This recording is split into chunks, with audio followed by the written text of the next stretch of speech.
So, hey everyone, absolutely thrilled to see yet another Quantum Game Jam happening, and a big congrats to Laura and the team for organizing this. My name is Annakaisa Kultima, and I am from Aalto University. I did my PhD in 2018 about game studies. So I'm not a quantum person, even though I've done some quantum stuff, but I'm more of a game person. So my title, as you saw in the previous slide, was making jam games. So providing tips, tricks, and tools, and I hope that we are able to go through this presentation, even though I have so much to actually share. So I'm kind of excited to share those with you on this presentation. So I've done quite a lot of different kinds of things. I've done creative interior designs. I've worked in a project where we did the playground technologies, and I've done some game design as well, worked with museum installation and stuff like that. But one of the things that kind of, wrong slide. One of the things that kind of gives the biggest background for my presentation today is my ethnography from 2018 to game jams and running them quite a lot. So I think that I'm somewhere in the almost 50 game jams at the moment. I think that I saw that my internet connection is a little bit unstable, so I gave it slightly space for this before I go to the next slide, which is a thing that I would like to kind of start with. What is a game jam? If I've done those so many times, what does that actually mean? What is the definition of that?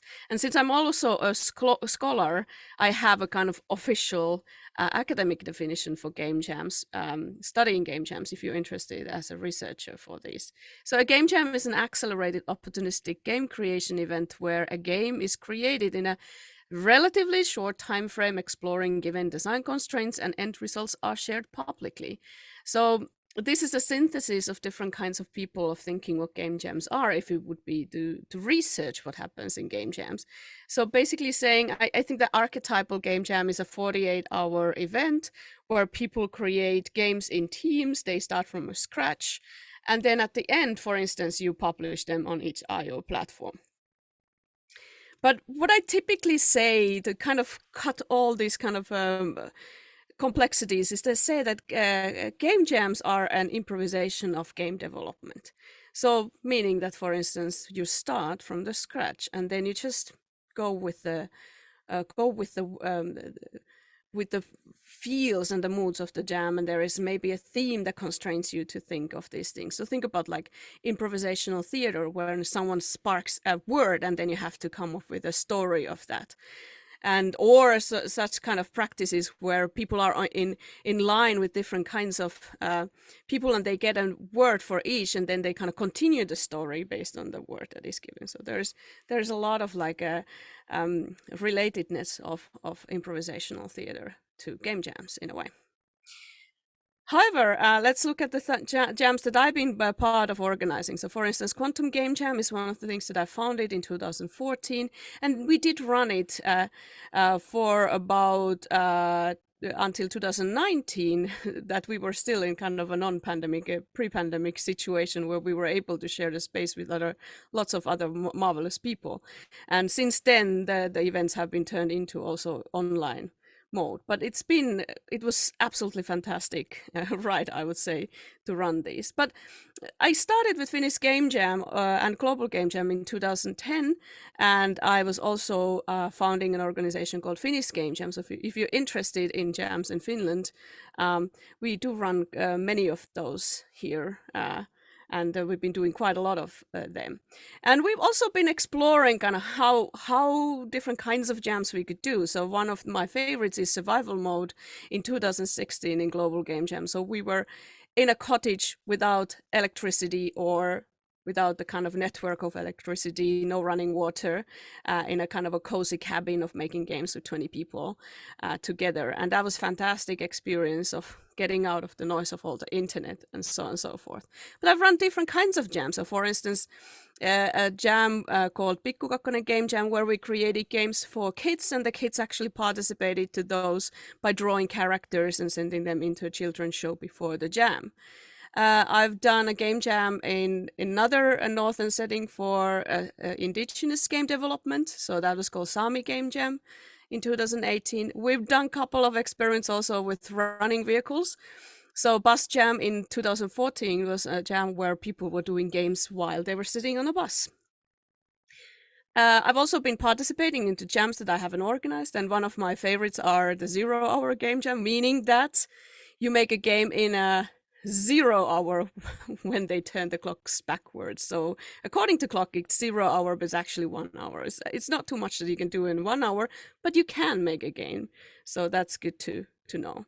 I also participated in Marvelous Train Jam in 2014 and 2016, I guess.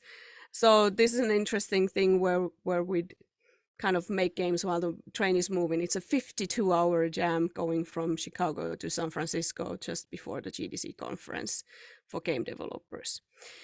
But maybe the most extreme jam that I've ever kind of been part of, I didn't participate this. I wasn't the main organizer, but we were supporting from the Finnish Game Jam organization of the experiment of jam bike, which was a 600 kilometers ride from Stockholm to Malmö. 2 developers cycling 600 kilometers in 6 days and making games on a custom-made computer on the back of the tandem bike. So this is absolutely a kind of the showcase of how weird the games jams can be and what kind of places you can make games. And it's been a fun thing to kind of discover the flexibility of jams.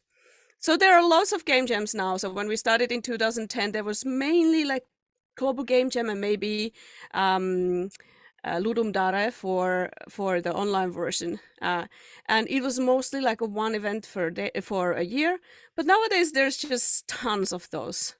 Many of them last much longer than 48 hours. So for instance, it's very typical to see 1-month game jams. There's so many of those in online. Anybody can run those. You could have so many different kinds of settings for the jams. I think that a founder of itch.io was talking about how some of their events in the jam calendar are extending to 1,000 years, so at least one. So, people are very kind of exploring of the method. It can be so many different things. So you always have to check how it is from the organizers.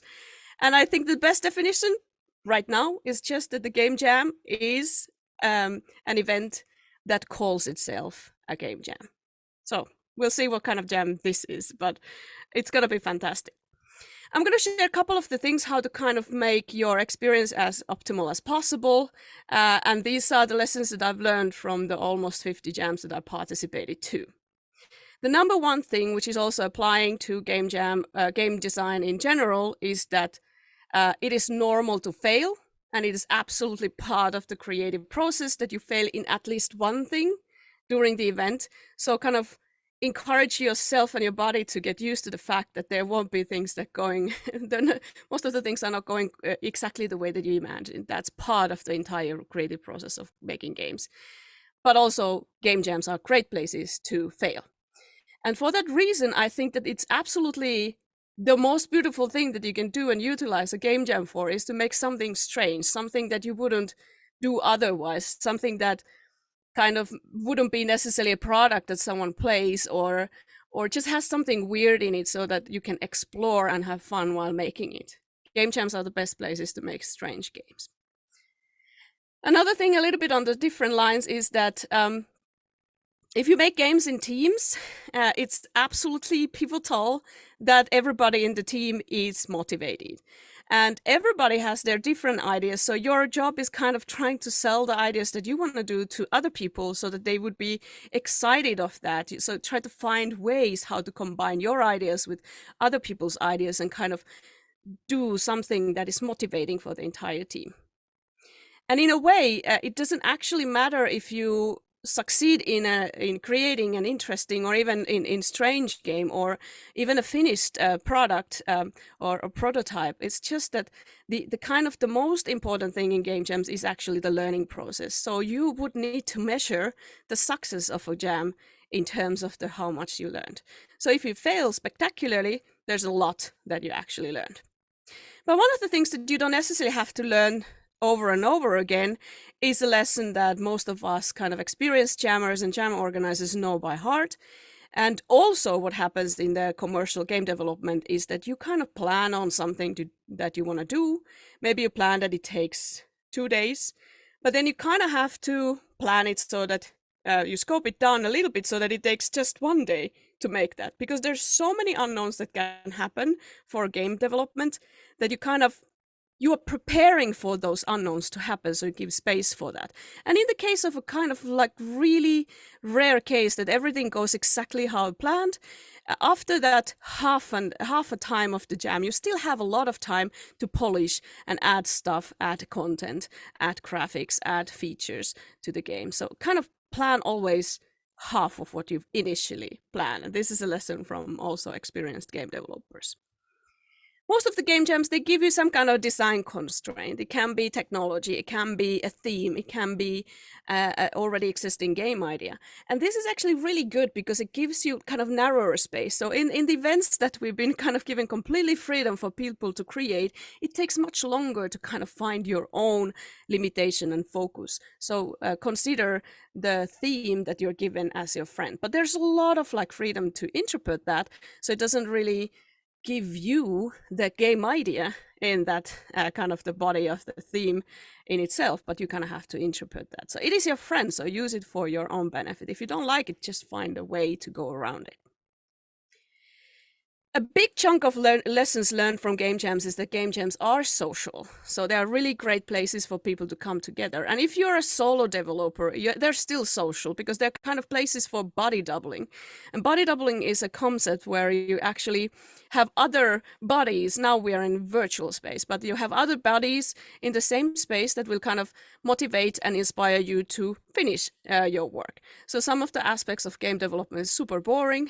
So you might want to kind of have a motivation of the engagement of the other people in the same room or space to push through those boring parts. But it's a great place to have like a co-presence of other creators. And then this concept of teamwork that we have for game development. So most of us can't make games, like at least the games that we imagine, alone. We need someone else. Like maybe you need a programmer, maybe you're just a designer or artist and you need someone to actually make the game program if you want to make a digital game. Or maybe you're a programmer and you don't know how to make a fantastic art or the kind of art that you want to create for this game idea. So you always need someone to help around and kind of sink into the idea that you're working at. So game jamming is also teamwork, but oftentimes also in the commercial game development, you can't really have the optimal team. So you will have the team that you will have. And as I already said, it's really important in any creative processes where you work together to motivate people that are around you. So you might have to find ways to kind of push your ideas into synergy and make the best possible product that you, or a piece of an art that you can make. So in my kind of research area, I've been kind of fascinated of the term teaming, which is, it's a little bit similar than teamwork, but it means that when you have a team, you try to find the best possible solution for your thing that you're working at, the problem, the product, the piece of art, based on what you actually have at hand. So what kind of skills and motivation you have in the team. And that's kind of the most powerful thing that you can do in a game jam. When you have the team, it's not always exactly the one that has skills for a certain idea that you're running for. But the combination of interesting kind of skills and motivations and interest of the team can create a unique project. So make it as a kind of a more of a good part of this.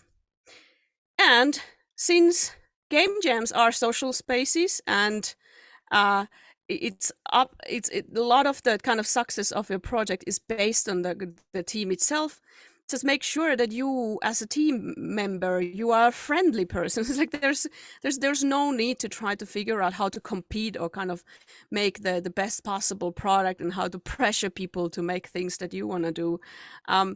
It is absolutely pivotal and absolutely essential that you make a friendly space so that everybody can enjoy the lessons to be learned in this event.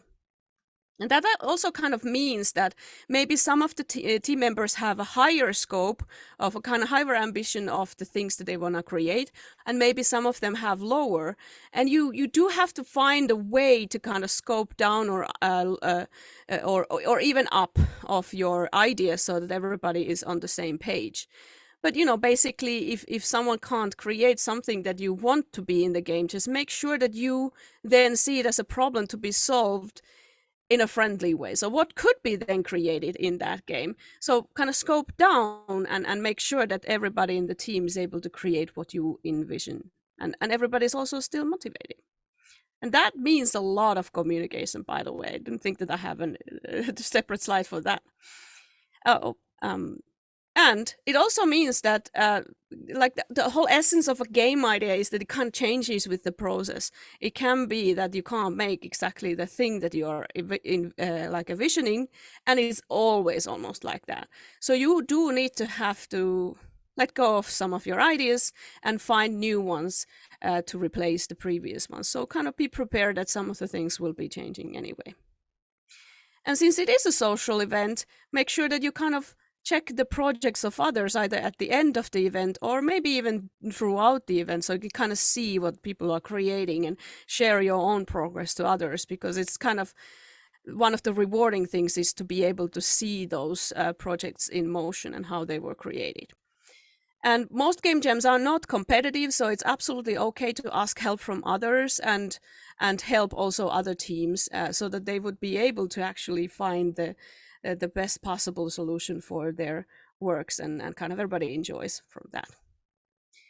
Even though it's scary, just always aim to publish.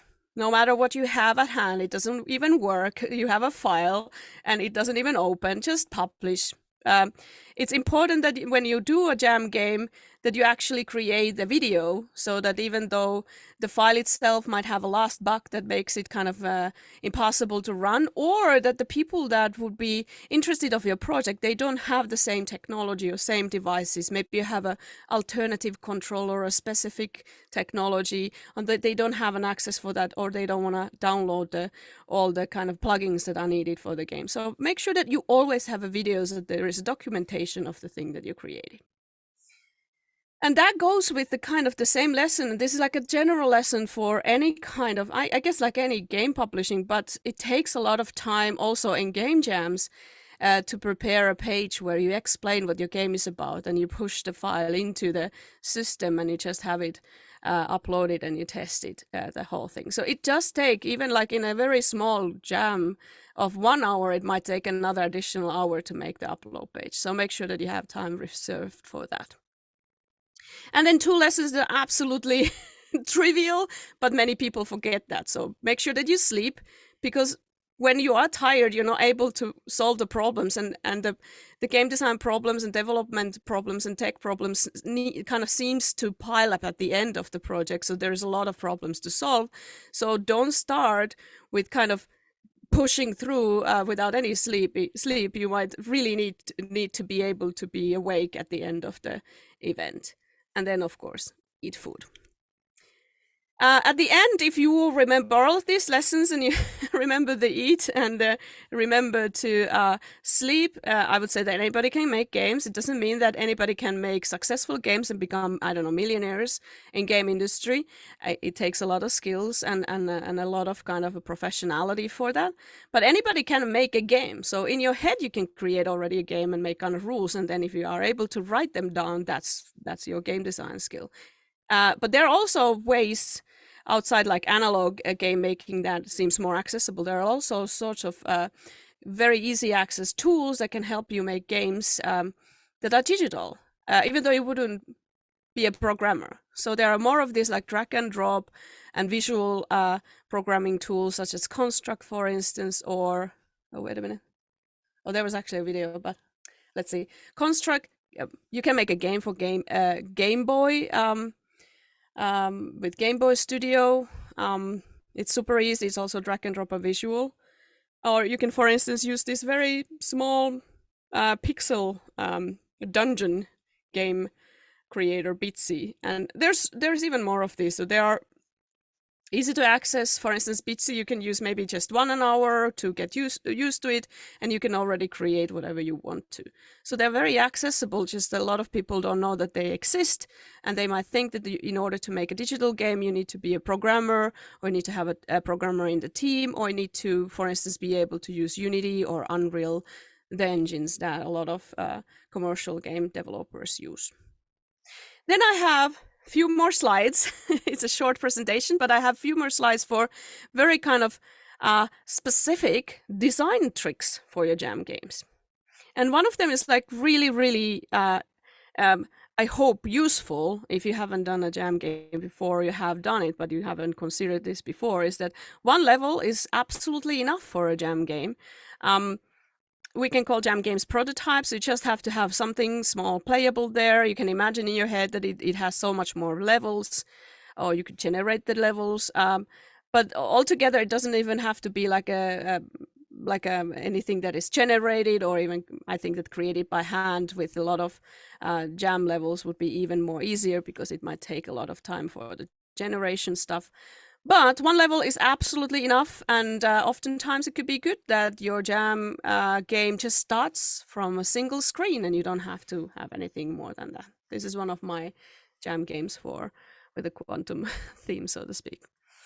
Another really good example is that jam games there's oftentimes no time for tutorial making, so it's good to embed it into the game, and there is a lot of indie games that use that. That's from Finnish game Noita, so there is actually tutorial in the game environment. There's images of the buttons that you have to use, like WASD buttons and mouse click that you need. So these can be easily just put into the graphics, and you don't have to have a separate tutorial or even instructions to explain how the game works.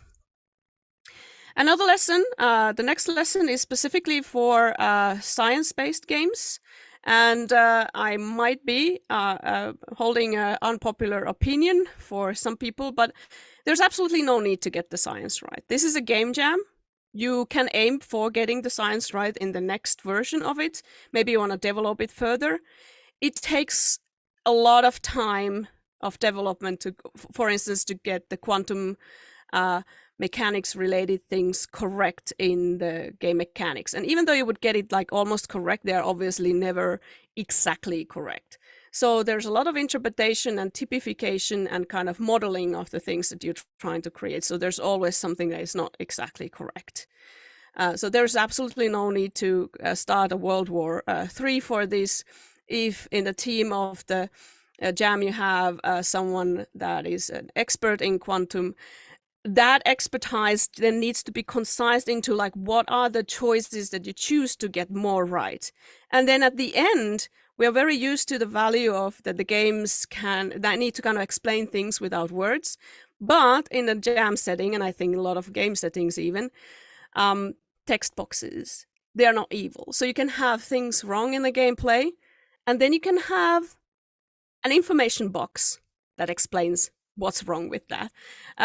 So there are absolutely no evil if you create boxes that explain what happens in the game. They might be more hard to kind of play very seamlessly, but there is just there's a lot of like things that you can utilize in order to get the things true. So yeah, that's very important.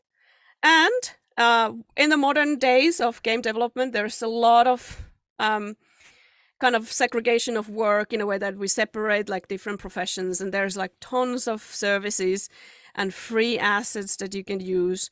So when you see a jam game that has spectacular graphics, it can be that someone has used free assets from an asset store or library. And for instance, Unity has a lot of assets available, and they are used also by professional game makers. But also these smaller tools like Construct, they have their own asset store. You can find lots of different places where, for instance, you have free music or audio clips that can be used in the games.